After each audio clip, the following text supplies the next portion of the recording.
Bonjour, je suis Olivier Benveniste, je suis PUPH en médecine interne et immunologie clinique à la Pitié-Salpêtrière à Paris. Oui, je ne suis pas neurologiste, c'est un petit peu l'exception parmi tous les collègues qui sont dans la filière Philnomus. Donc mon centre vient d'être labellisé coordonnateur pour les myopathies inflammatoires. C'est une longue tradition dans le département et avant moi, Serge Gerson avait repris dans le service de Godot à l'époque les myopathies inflammatoires, et quand je suis arrivé il y a une vingtaine d'années, on avait déjà une grosse cohorte.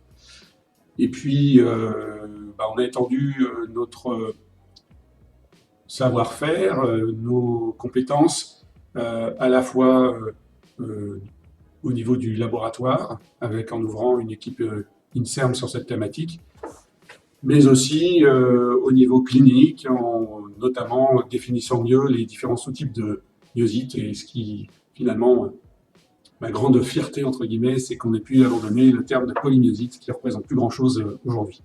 Voilà, donc ça nous a donné une certaine notoriété, notamment nationale et puis internationale.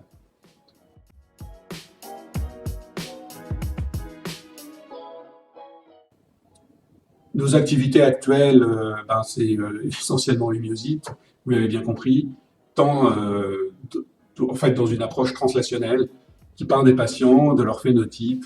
On a une biobanque qui est avec toutes les autorisations ad hoc. Au laboratoire, on travaille à partir de ces prélèvements, que ce soit les biopsies musculaires, mais aussi les cellules, le plasma, le sérum. On a beaucoup travaillé sur les auto-anticorps des myosites, et il y a pas mal de choses encore à faire. Et puis on revient aux patients avec aujourd'hui près d'une dizaine d'essais thérapeutiques. Donc dans le département, on est PI de 3 PHRC en ce moment, avec Alain Bach, qui est PUPH également dans le service. Et puis on continue sur des essais industriels.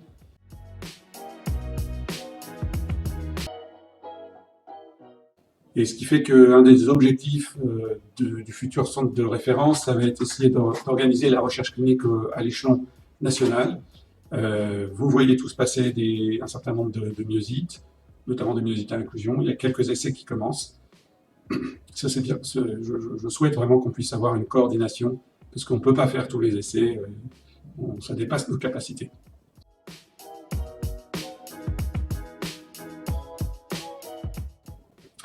Et pour l'avenir dans un monde idéal, je pense qu'avant que je prenne ma retraite, je serais très curieux de voir l'efficacité des carticelles. On voit arriver maintenant un certain nombre de publications, et peut-être même la mise au point de carticelles universelles qui pourraient être utilisées chez tout le monde sans risquer de rejet, qui seraient pas trop chères et redoutablement efficaces.